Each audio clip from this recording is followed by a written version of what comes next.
So we'll start the class and quick revision on what we did in the last class.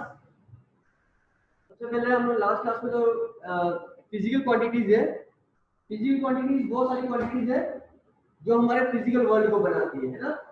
उसमें जितनी भी quantities है उसको हमने दो में डिवाइड किया था। फॉर अस फिजिक्स में जितना हम पढ़ेंगे आइदर दे आर स्केलर्स और they are vector. Basic difference का स्केलर का खाली मैग्नीट्यूड होता है और वेक्टर में क्या होता है, मैग्नीट्यूड के साथ साथ डायरेक्शन भी होता है, मैग्नीट्यूड एंड डायरेक्शन। लेकिन कुछ फिजिकल क्वांटिटीज ऐसी होती है जिनके पास डायरेक्शन तो होता है बट वो वेक्टर्स नहीं होते हैं। इसीलिए हमने यहाँ पे एक और चीज ऐड कर ली थी, it follows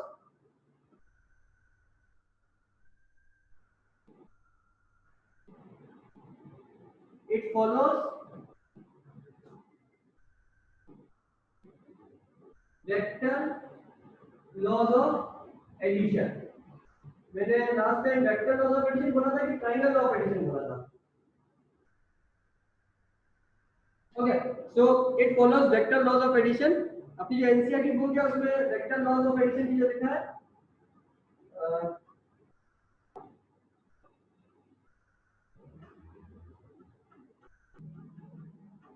triangle law of vector addition. Okay, ये vector law of addition and triangle law of vector addition क्या होता है इसको मैंने डिस्कस नहीं किया था, मैं इसको बाद में डिस्कस करूंगा। क्या मैंने डिस्कस किया था कि किसी भी वेक्टर को रिप्रेजेंट कैसे करते हैं, एक लाइन से रिप्रेजेंट करते हैं। ये वेक्टर का हेड है और ये वेक्टर की टेल है और जो लेंथ है वेक्टर का, ये जो बनाया अपन ने, ये इसके मैग्नीट्यूड को रिप्रेजेंट करता है। ओके, इतना डिस्कस करने के बाद हम लोगों ने एक कोऑर्डिनेट सिस्टम स्टडी किया था जिसमें हमने एक्स एक्सिस बनाई थी, वाई एक्सिस बनाई थी और ये पॉइंट पी जो बनाया था इसको हमने बोला था ये पी जो है ओ से कनेक्टेड है तो इसको अपन ने बोला था पोजीशन वेक्टर। ठीक है, ऐसे एक दूसरा पॉइंट बना दिया था क्यू, तो क्यू में जो क्यू को बोला था उसका पोजीशन वेक्टर बोला था। तो किसी भी पॉइंट को अगर ले लें, अगर उसको ओरिजिन से ज्वाइन करते हैं तो जो वेक्टर बनता है उसको अपन जनरली पोजीशन वेक्टर बोलेंगे। लेकिन अगर अपन किसी पॉइंट पी से पॉइंट क्यू जाते हैं या क्यू से पी जाते हैं तो अपन ने उसको डिस्प्लेसमेंट वेक्टर बोला था। ठीक है, तो ये क्योंकि ओरिजिन से कनेक्ट नहीं हो रहा है इसीलिए मैंने इसको बोला था डिस्प्लेसमेंट वेक्टर। ओके, और इसको एक अलग तरीके से रिप्रेजेंट किया था, इसको मैंने रिप्रेजेंट किया था डेल्टा आर से। ओपी को अपन R1 लिख सकते थे, ओक्यू को अपन R2 लिख सकते थे, तो पीक्यू को अपने डेल्टा आर से लिखा था।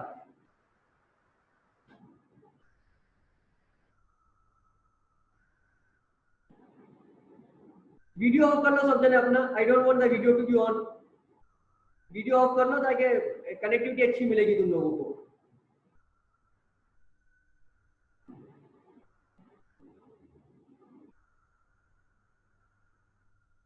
अजीजा वीडियो ऑफ कर लो तुम्हारा।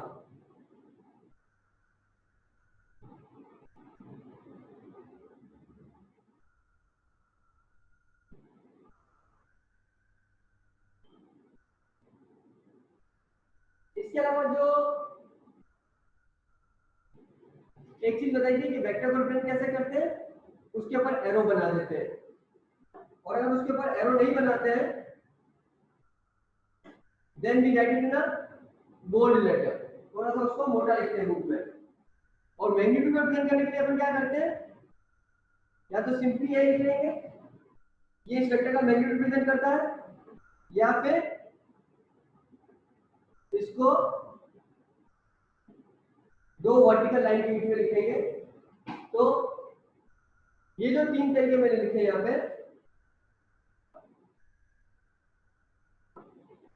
ये तीनों तरीके जो है मैग्नीट्यूड को रिप्रेजेंट करते हैं। और ये जो दो है ये वेक्टर को उसके डायरेक्शन के साथ रिप्रेजेंट करते हैं। ओके, तो यहां तक हम लोगों ने लास्ट क्लास में कर दिया था।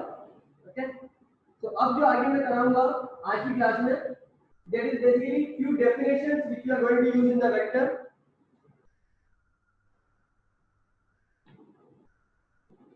सबसे पहला जो वेक्टर पढ़ेंगे हम डेफिनेशन में, दैट इज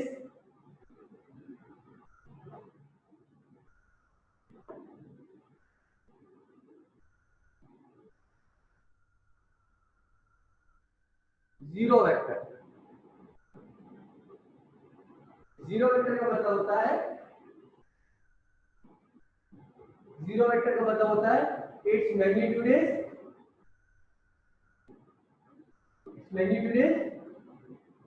जीरो।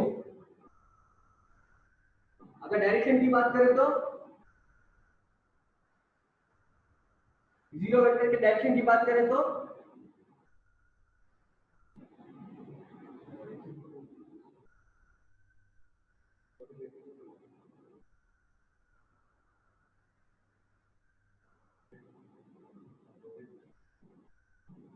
अगर डायरेक्शन की बात करें जीरो वेक्टर की तो direction is not defined.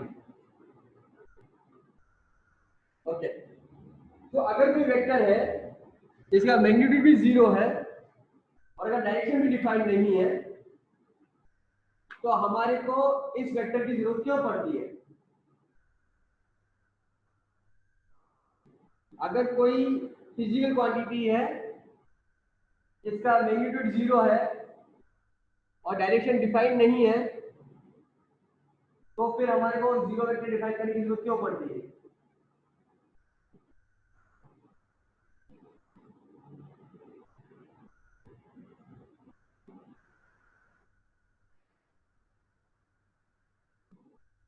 Okay, तो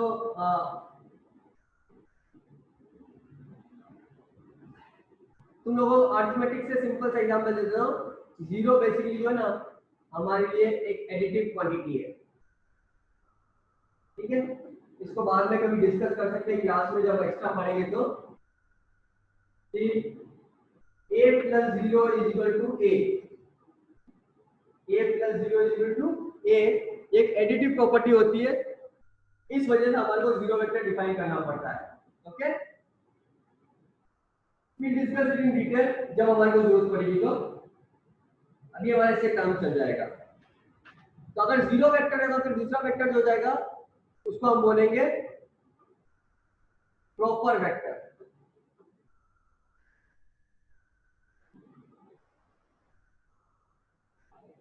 यहाँ पे वर्ड से पता चल रहा है कि प्रॉपर वेक्टर कौन सा होगा, with non zero magnitude. Okay, proper vector क्या होगा, विथ नॉन जीरो मैग्नीट्यूड। तो वेक्टर दो तरह के होंगे, या तो जीरो वेक्टर होगा या प्रॉपर वेक्टर होगा, इसके अलावा कुछ हो नहीं सकता। ठीक है, कोई भी वेक्टर अगर मैं तुम्हारे देता हूं तो या तो जीरो वेक्टर होगा या प्रॉपर वेक्टर होगा। अब अपन देखते हैं नेक्स्ट इज इक्वल वेक्टर्स।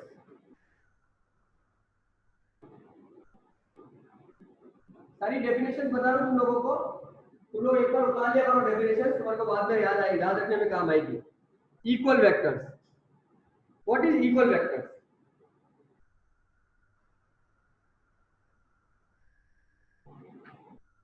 क्या कंडीशन है इक्वल वेक्टर्स?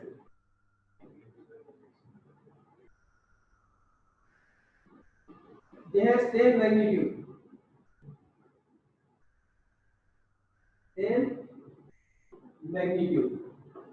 ठीक है, they have same direction. Remember हम लोग फिजिक्स पढ़ रहे हैं, हम लोग मैथमेटिक्स नहीं पढ़ रहे हैं। वेक्टर्स जो है तो मैथमेटिक्स में ही पढ़ोगे, अभी मैं फिजिक्स पढ़ा रहा हूँ। तो मैंने यहाँ पे बोला इक्वल वेक्टर्स में दो वेक्टर्स इक्वल कब होंगे, एक उनका मैग्नीट्यूड सेम होगा, एक उनका डायरेक्शन सेम होगा, बट मैंने यहाँ पे 3 एरो बनाया। तीसरा एरो किसके लिए बनाया है? तुम तीनों जो ऑनलाइन हो आंसर दे सकते हो इसमें से कुछ भी कि तीसरा किसके लिए बनाया है मैंने, चैट बॉक्स में टाइप कर सकते हो।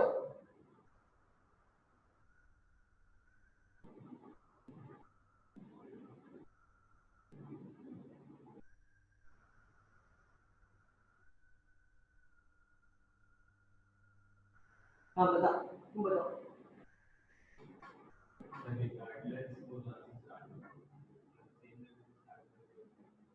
They represent same physical quantity। Physics में वेक्टर जो है वो फिजिकल क्वांटिटी है, तो अगर दो वेक्टर्स इक्वल है तो फिजिकल क्वांटिटी भी सेम होनी चाहिए। Okay, so same magnitude, same direction and same physical quantity.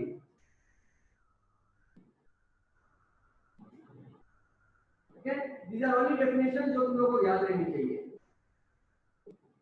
Next is like vectors, एक जैसे, इक्वल में तो बराबर होते हैं, लाइक वेक्टर्स एक जैसे।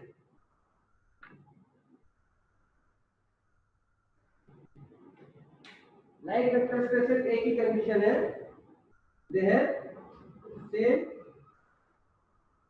Direction, they have same direction, magnitude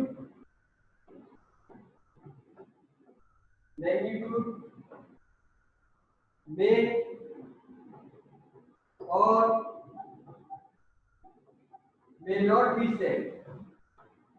ठीक है ना, मैग्नीट्यूड सेम हो भी सकता है और नहीं भी हो सकता है, लेकिन अगर डायरेक्शन सेम है तो अपन उसको क्या बोलेंगे, like vectors. Is this clear to everyone? इसमें कोई डाउट आ रहा है क्या? ये तो बेसिक डेफिनेशंस है, प्रॉब्लम नहीं आनी चाहिए। आज की पूरी क्लास बिल्कुल थ्योरेटिकल होगी, यहाँ पे तुम लोग खाली डेफिनेशंस बताऊंगा, तुम लोग क्या करना है कि इन डेफिनेशंस को अच्छे से याद कर लेना। क्लियर है? अगर कोई भी डाउट है तो उसी समय मेरे को बोल देना, या तो चैट बॉक्स में टाइप कर लो या माइक ऑन करके बोल देना।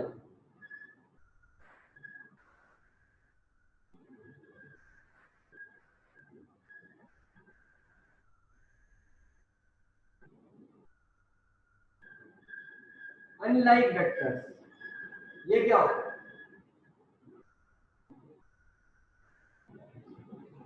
Unlike vectors are having opposite direction. इसका मतलब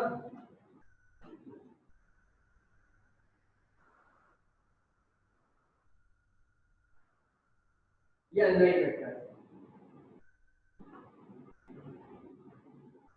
ये भी अनलाइक वेक्टर है। तो मैंने मैग्नीट्यूड के बारे में कुछ भी नहीं बोला है, मैंने मैग्नीट्यूड के बारे में कुछ भी नहीं बोला है, तो इसका मतलब है मैग्नीट्यूड में भी सेम और may not be same.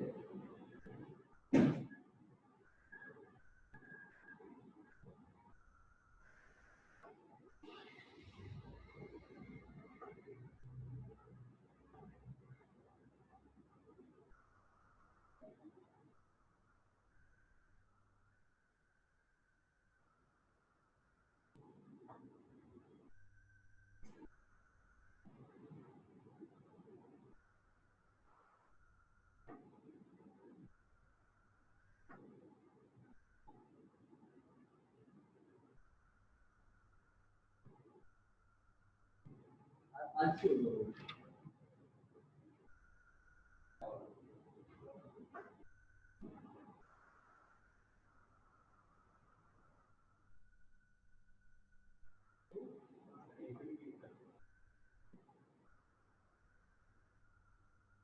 Magnitude में और मे नॉट बी सेम है ना, जैसे लाइन वेक्टर होता है ना, इसी अनलाइन वेक्टर पे भी यही होता है।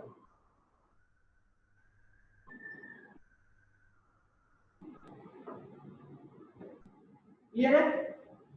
Any doubt?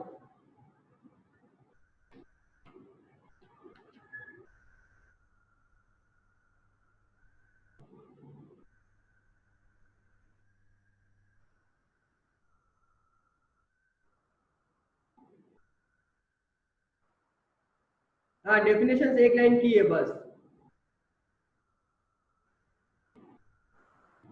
प्रॉपर वेक्टर का मतलब होता है जिस वेक्टर का नॉन जीरो मैग्नीट्यूड हो। अगर तुमने कोई एरो बना दिया किसी वेक्टर के लिए तो प्रॉपर वेक्टर हो जाएगा। अगर तुम एरो नहीं बना सकते हो तो जीरो वेक्टर हो जाएगा। जीरो वेक्टर जो है उसका कोई डायरेक्शन नहीं होता, जो पॉइंट आएगा ना वो हमेशा जीरो वेक्टर कहलाएगा। और अगर तुमने अगर एक एरो बनाने के लिए तुम्हारे को अगर तुम ऐसे एक एरो बना सकते हो then this is always a proper vector. Proper vector की खाली एक ही कंडीशन है ना, with a non zero magnitude. तो अगर तुम एक लाइन बना सकते हो एरो के साथ तो हमेशा प्रॉपर वेक्टर कहलाएगा।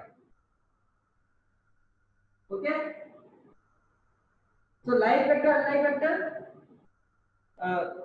अगर डायरेक्शन सेम है तो लाइक वेक्टर और डायरेक्शन अपोजिट है तो अनलाइक वेक्टर। दोनों केस में मैग्नीट्यूड का कोई लेन देन नहीं है।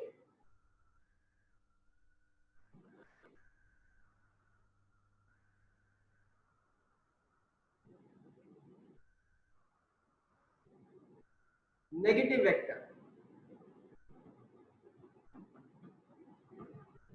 नेगेटिव वेक्टर देखो नेगेटिव तभी आता है जब कुछ पॉजिटिव होता है। ओके, तो अगर मैं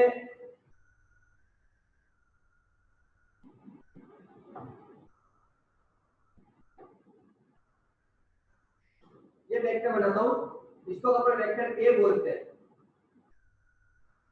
then this vector which is same in magnitude of vector a but opposite direction में ये माइनस ए कहलाएगा। तो नेगेटिव वेक्टर क्या होता है, जो गिवन वेक्टर है मैग्नीट्यूड में सिर्फ उसके बराबर होगा लेकिन डायरेक्शन में अपोजिट होगा।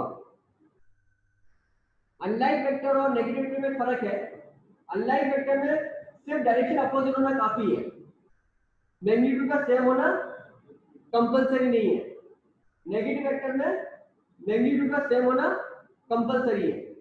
तो यहाँ पे तो वेक्टर बना ए और माइनस है, ये माइनस है जो ए का नेगेटिव वेक्टर है और ये अनलाइक भी है क्योंकि डायरेक्शन अपोजिट है, इसीलिए अनलाइक है। लेकिन अनलाइक के अंदर मैग्नीट्यूड का सेम होना कंपलसरी नहीं था। नेगेटिव वेक्टर में मैग्नीट्यूड का सेम होना कंपलसरी है और डायरेक्शन को अपोजिट होना पड़ेगा।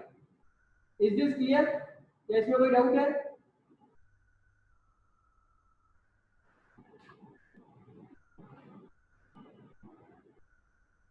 किसी को डाउट है क्या? आगे चलूं मैं?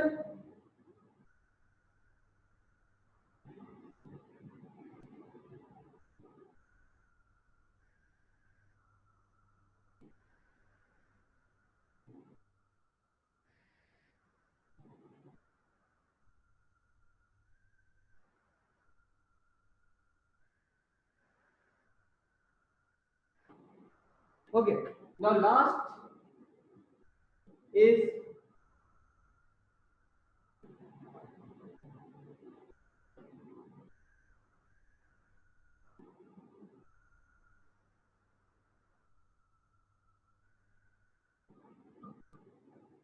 unit vector.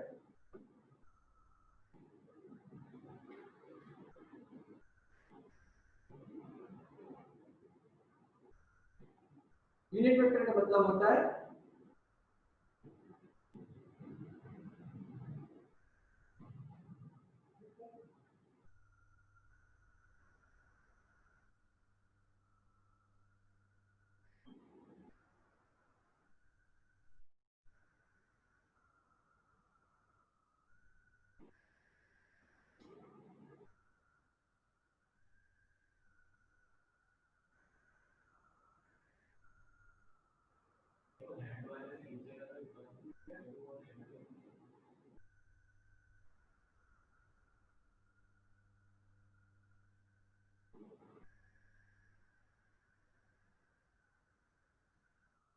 यूनिट वेक्टर क्या होता है?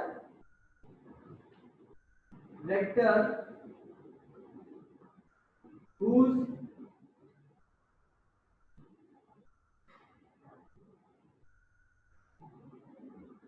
magnitude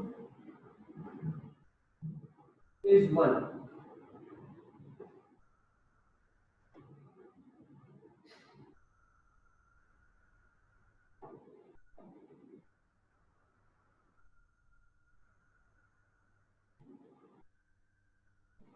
Vector whose magnitude is 1.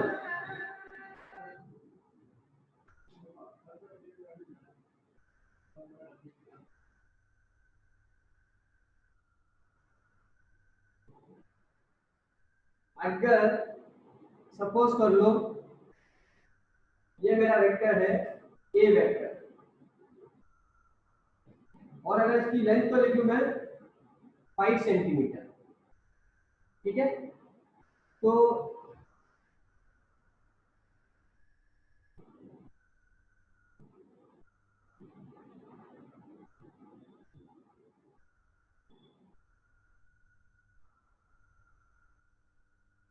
ये ए वेक्टर है, ठीक है? इसकी लेंथ को अपने लिखा है 5 सेंटीमीटर, ओके? तो अगर मैं खाली इसके एक पार्ट को ले लूं, ये वाले पार्ट को, तो इसकी लेंथ कितनी होगी? 1 सेंटीमीटर। ये इसका डायरेक्शन सेम ए का डायरेक्शन है, लेकिन मैंने इसकी लेंथ कितनी कर दी है? ये जो वेक्टर है इसकी जो लेंथ थी 5, उससे डिवाइड कर दिया मैंने, तो मेरे पास ये आ गया 1 centimetre. Then this 1 centimetre is known as a unit vector. और किया क्या है मैंने जो वेक्टर ए था उसको उसके मैग्नीट्यूड से डिवाइड कर दिया, है ना? जैसे मेरे पास था 5 सेंटीमीटर टुवर्ड्स ईस्ट, मेरे पास क्या था? 5 सेंटीमीटर टुवर्ड्स ईस्ट, उसको मैंने 5 से डिवाइड कर दिया, मेरे पास क्या बचा? 1 सेंटीमीटर टुवर्ड्स ईस्ट।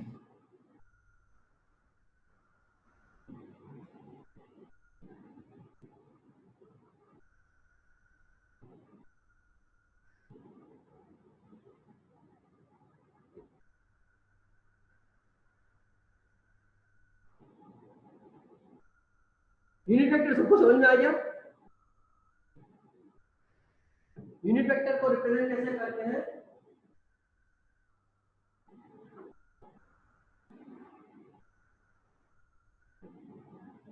ओके, तो जब भी मैं ये बोलूंगा सपोज बी कैप और सी कैप और एन कैप, हमें पता चल जाएगा ये जो भी मैंने नंबर बी सी एन लिखे ये सबसे पहले क्या है? ये वेक्टर्स है, okay? B cap C cap N cap क्या है? वेक्टर्स है। लेकिन क्योंकि उसके ऊपर कैप लगा हुआ है इससे हमारे लिए पता चल जाएगा ये कौन सा वेक्टर्स है? ये यूनिट वेक्टर्स है। यूनिट वेक्टर्स का क्या मतलब है? इनका मैग्नीट्यूड क्या है? 1।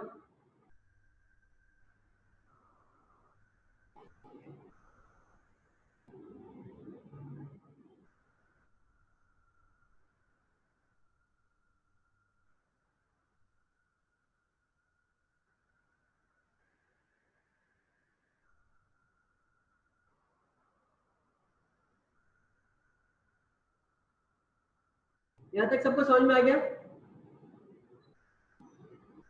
तो इन सब में से अगर अपन सीरियसली सोचे देखेंगे, it is only unit vector जो हमारे को सबसे ज्यादा काम में आएगा।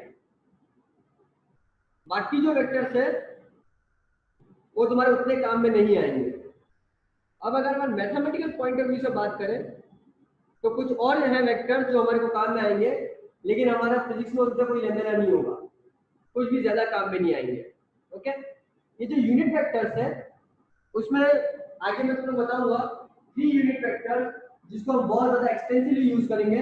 वो है I cap, J cap and K cap. I cap, J cap, K cap मैं तुम्हें बताऊंगा इसका use. These are the unit vectors which are along the x axis, along the y axis and along the z axis. अपन जब universe को देखते हैं तो हम उसको 3D में देखते हैं, है ना? Whenever you see the universe, you always see it in the 3D.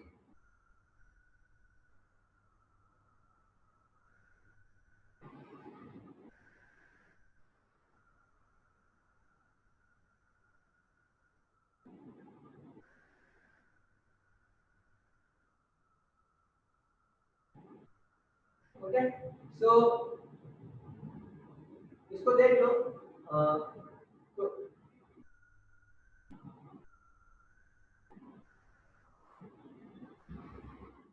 ये तुम्हारी एक्स एक्सिस है, ये तुम्हारी वाई एक्सिस है और ये तुम्हारी जेड एक्सिस है। ओके, अगर तुम्हें विजुअलाइज करना है तो जिस रूम में तुम बैठे हो उस रूम का जो तुम्हारा फ्रंट का लेफ्ट कॉर्नर है, तो ये पीछे वाला है, इसको ऑरिजिन मान लो। जिस रूम में तुम बैठे हो, जो भी तुम्हारा रूम है, तुम्हारे सामने एक दीवार है, उस दीवार का जो लेफ्ट कॉर्नर है ग्राउंड वाला, उसको तुम ऑरिजिन मान लो। ओके, अगर तुम उसको ऑरिजिन मानते हो तो जो लाइन तुम्हारे आगे है दीवार की ग्राउंड वाली, ये वाली लाइन, ये तुम्हारी बन जाएगी एक्स एक्सिस। ठीक है, और ये लाइन जो है, ये लाइन तुम्हारे लिए बन जाएगी वाई एक्सिस और ये लाइन तुम्हारे लिए बन जाएगी जेड एक्सिस।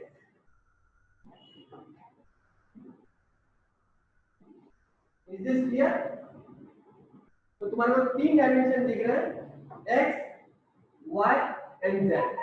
तो एक्स एक्सिस की डायरेक्शन में जो अपने पास एक्स एक्सिस की डायरेक्शन में जो अपने पास यूनिट वेक्टर है, इसको अपन बोलेंगे आई कैप। वाई एक्सिस की डायरेक्शन में तुम्हारे पास यूनिट वेक्टर है, उसको तुम बोलोगे जे कैप। और जेड एक्सिस की डायरेक्शन में तुम्हारे पास जो यूनिट वेक्टर है, उसको अपन बोलेंगे के कैप। क्लियर है? I cap, J cap and K cap are the 3 unit vectors defined along the x-axis, y-axis and z-axis. तुम लोगों को x-axis, y-axis, z-axis define करना आ गई? Just reply yes in the chat box अगर समझ में आ गया हो तो।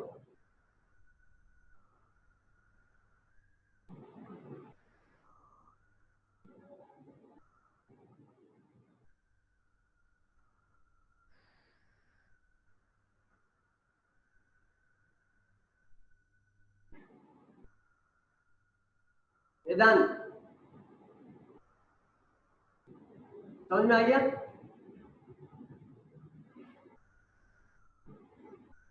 Okay,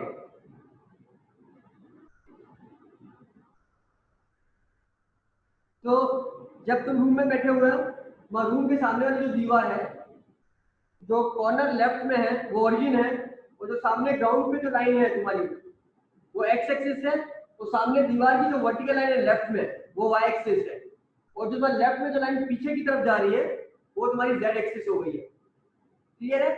so try to visualise this X axis, Y axis and Z axis, और 3D को बहुत अच्छे से विजुअलाइज करने की प्रैक्टिस करना, क्योंकि बाद में तुम्हारे को बहुत काम में आएगा ये।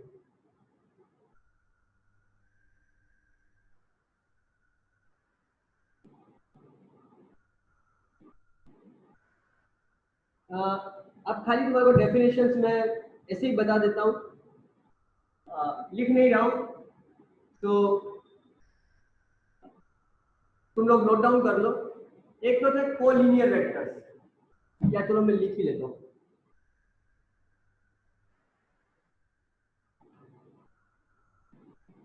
कोलिनियर, कोप्लेनर,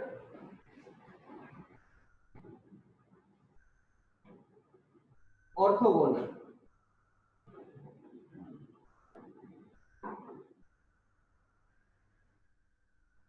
कोलिनियर का क्या मतलब है? कि वो वेक्टर्स एक ही लाइन पे लाई करने चाहिए, चाहे डायरेक्शन सेम हो चाहे डायरेक्शन अपोजिट हो, उससे फर्क नहीं पड़ेगा, वो वेक्टर्स एक ही लाइन पे लाई करने चाहिए। कोप्लेनर का मतलब होता है सेम प्लेन में लाई करने चाहिए। ऑर्थोगोनल का मतलब होता है एक दूसरे के परपेंडिकुलर होने चाहिए। ओके, कोलिनियर का क्या मतलब है, एक ही लाइन पे होने चाहिए, चाहे उनका डायरेक्शन सेम हो चाहे डायरेक्शन अपोजिट हो, चाहे मैग्नीट्यूड सेम हो चाहे मैग्नीट्यूड अपोजिट हो, उससे कुछ फर्क नहीं पड़ने वाला है, सिर्फ एक लाइन पे लाई करनी चाहिए। कोप्लेनर का मतलब होता है सेम प्लेन पे लाई करनी चाहिए। ऑर्थोगोनल का मतलब होता है एक दूसरे के परपेंडिकुलर है, मतलब बीच में 90 डिग्री का एंगल है। इसके अलावा को इनिशियल एंड को टर्मिनल। को इनिशियल का मतलब होता है एक ही पॉइंट से शुरू होते हैं,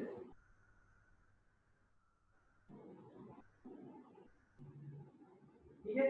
को टर्मिनल का मतलब होता है एक ही पॉइंट पे आके टर्मिनेट हो जाता है। ओके, अब मैं तुम्हारे बोला था कि फिजिक्स में कुछ काम के नहीं है, तो ना तो को टर्मिनल हमारे कुछ काम का है, ना ही को इनिशियल हमारे कुछ काम का है, ना ही को प्लेनर हमारे कुछ काम का है। ओके, हमारे काम में नहीं आएगा, ये भी हमारे काम में नहीं आएगा, ये भी हमारे काम में नहीं आएगा। बट मैथ में ये डेफिनेशन तुम्हारे को काम में आएगी। Vectors starting from the same point are coinitial vectors, vectors terminating at the same point are coterminal vectors, and vectors lying in the same plane are coplanar vectors. Is this clear? इसमें किसी कोई doubt है क्या?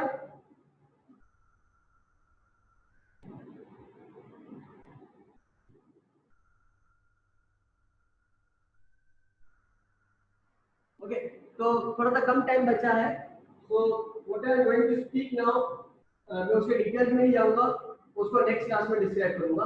But खाली तुम्हारे को class over होने से पहले एक फीलिंग दे देता हूँ। फिजिक्स में जो वेक्टर्स होते हैं, हम फिजिक्स में जब वेक्टर्स को स्टडी करेंगे,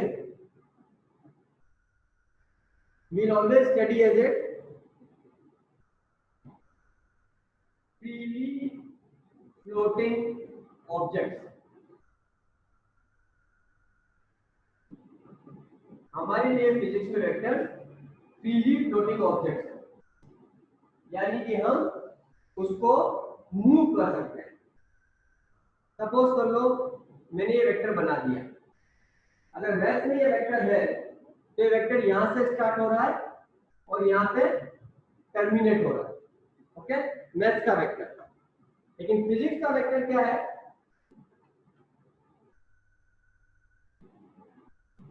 अपने लिए फ्रीली फ्लोटिंग है। इसका क्या मतलब है, मैं इसको जहां चाहूं घुमा के ले जा सकता हूं, मैं इसको स्पेस में जैसे चाहूं मूव कर सकता हूं। For me this is freely floating, this is freely floating. मैं क्या नहीं कर सकता हूं, एक तो मैं इसकी लेंथ जो है वो चेंज नहीं कर सकता, दूसरा मैं इसका डायरेक्शन चेंज नहीं कर सकता, लेकिन मैं इसको जहां चाहूं वहां ले जा सकता हूं।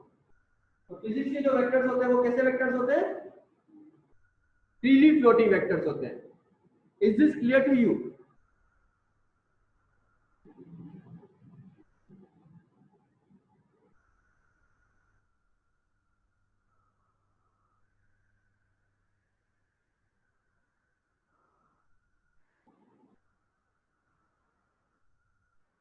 ये एग्जाम में इसलिए काम में नहीं आएगा क्योंकि ये कॉन्सेप्ट अपनी डेफिनेशन फिट नहीं होता है ना।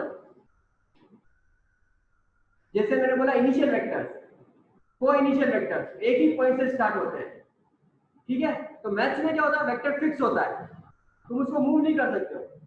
अब अगर तुमने सपोज कर लो यहाँ पे एक को इनिशियल वेक्टर बना भी दिया, अगर तुमने यहाँ पे एक वेक्टर बना भी दिया कोई इनिशियल सपोज करो, लेकिन मेरे पास ये वेक्टर फ्रीली फ्लोटिंग है, मैं इसको मूव करके चले जाऊंगा और इसको मूव करके यहाँ चले जाऊंगा कहीं पे भी, तो मेरे पास सॉरी ये एरो तो यही गई है।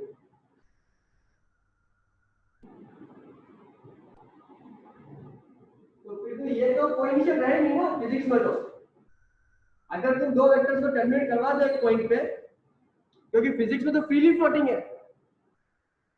आगे समझ में Vedant, is this clear?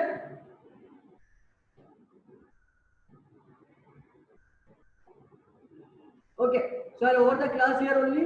Last point जो मैंने बताया ना उसको ध्यान रख लेना कि फिजिक्स में जो वेक्टर्स है वो फ्रीली फ्लोटिंग है, और हम इसको नेक्स्ट क्लास में वापस से कंटिन्यू करेंगे।